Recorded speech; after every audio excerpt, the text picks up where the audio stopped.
Hey guys, I don't know about you, but I'm pretty sick and tired of videos that look like this for Zoom calls and Teams calls.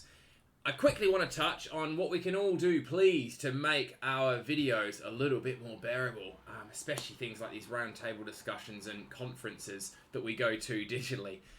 So I'm going to give you a quick talk through of what we can all do to make things not look like this.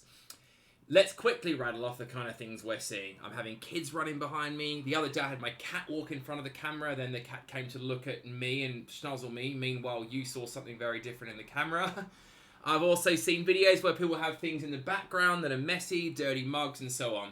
It doesn't need to be like this. We can do better. So, a few things. First thing, sound. I probably sound very rattly right now. You're probably hearing more of the reverberates of my very average looking home office than my voice.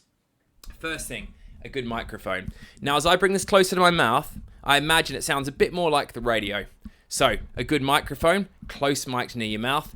You don't want it to be distorted like this. That's a problem. Easily fixed. I've just turned it down a little bit using the software I work with here. That's a microphone. Next thing, lighting. Behind me, there, is brighter than my face. I'm talking to you and I want you to be able to see the way I'm speaking to you, and I want to feel connected to you, and I want to see you in the same way as well. So make the shot about the person's face. So on that front, better lighting. Okay, see that? Straight away, I've now got some key light on my face. One side's darker than the other slightly because that gives me some contrast in my face so my expressions are more visible.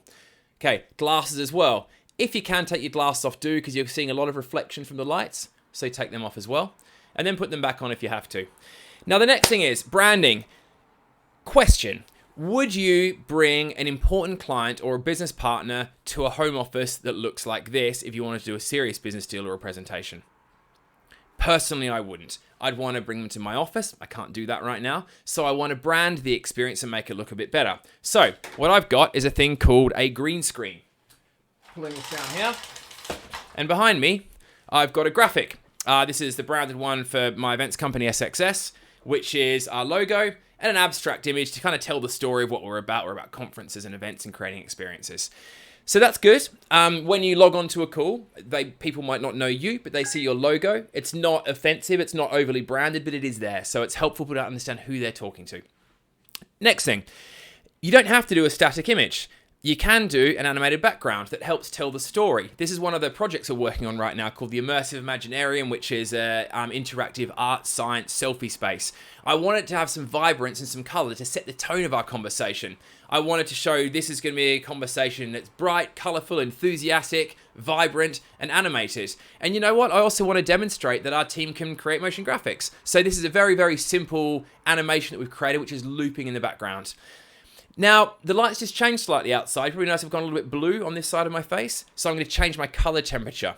Color temperature is basically how warm or cold a light is. Warm is like orange, cold is like blues. So we can adjust that as well. So straight away, with a few really simple steps, I've gone from, let's just go back to this, normal kind of home office, not so great, echoey sounds, to something a lot more pro, like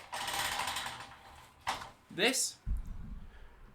And literally, that just took me a couple of moments. So that's my presentation there. Next thing, what about when I want to share something? If we were sitting together in a real world, I'd have my laptop with me, I could spin it around, we could do some drawings, we could look at some documents. Can't do that right now. Showing you my notepad in the screen really isn't an option, that's not cool. So what I can also do is I can show you my visual that I've created for a client here.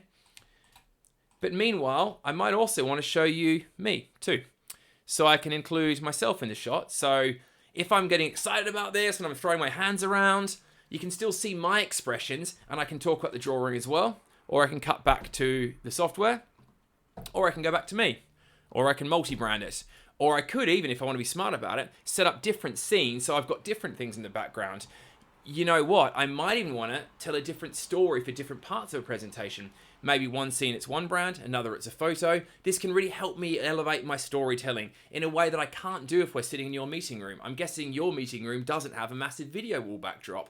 So this is where video calling and video conferencing can be so much better than the real world. So these are a few simple tips, really gladly help people out on what kit to buy, how to set it up. All of this stuff is stuff you can buy online quite cheaply. Setting it up doesn't require that much technical skill, but if you do want some help, my team are really happy to roll these systems out or integrate it into our virtual venue offering to make your events and roundtables and discussions better, but also to make your presence in a video call a lot more professional than everyone else and really stand out.